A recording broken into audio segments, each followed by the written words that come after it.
Thank you. What are you filming? You? Oh, okay.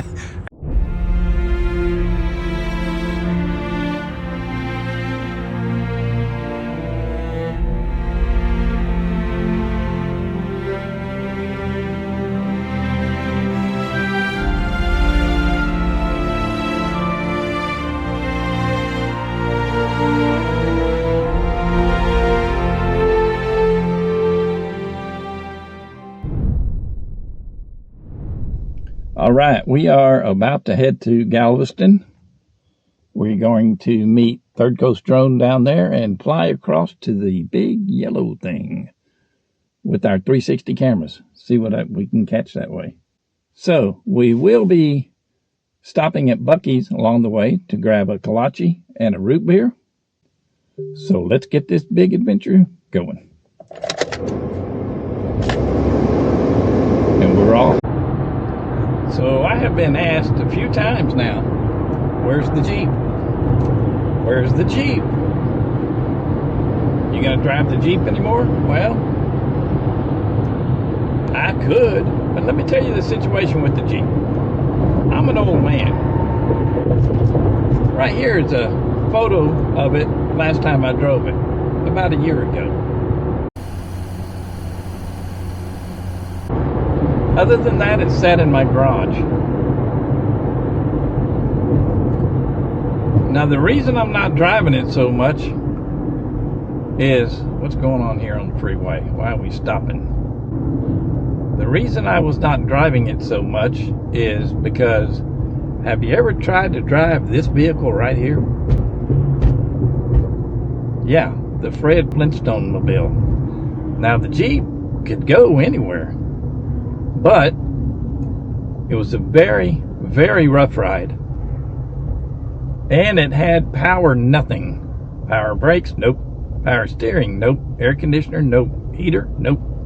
Had nothing. So my son had been wanting it for a number of years, and I decided, since it was just sitting in my garage, rarely, if ever, being used, I would just go ahead and pass it on to him.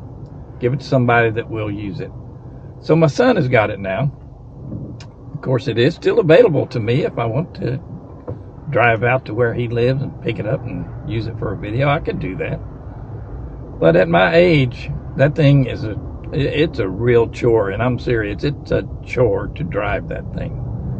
It does not have the narrow tires on it like a military Jeep should have, which would make it a little bit easier to steer. It's got wide tires on it, and steering is fairly difficult. So anyway, the Jeep is still around. Is it in my possession anymore? No, it's not. Can I still use it? Yes, I can. Do I want to? No, I don't. I would like to purchase myself a more modern Jeep. Something, doesn't have to have air conditioner, I can do without AC, but it does need to have power steering and power brakes. Those things are rough on an old man trying to do that without it. So there's a story on the Jeep. And we are still on our way to Galveston to meet with Third Coast Drone, and for whatever reason, I-45 South has become stop-and-go traffic, which is fairly rare, except on a Saturday when everybody's trying to get to the beach. And like this man said right here, if there's too many people on the island. To your point, sir, I think Guam is a small island. Very small island, and about 24 miles, if I recall, long. So 24 miles long, about 7 miles wide at the least widest place on the island, and about 12 miles wide on the widest part of the island. And I don't know how many square miles that is. Do you happen to know? I don't have that figure with me, sir. I can certainly supply it to you if you'd like. Yeah, my fear is that the whole island will become so overly populated that it will tip over and capsize. We don't anticipate that. That's right. I bet you're wondering what I wondered when I first saw that. Who in the world voted for this guy? What are you filming? You. Oh, okay. As you can see, Third Coast Drone Garnet and I are at Pier 21 in Galveston. We are going to follow each other across the channel and see what we can see over there. I brought my 360 camera today, so I'm going to fly through the big yellow thing. What'd you say it was called? What'd you say it was called? Oh, it's got another word.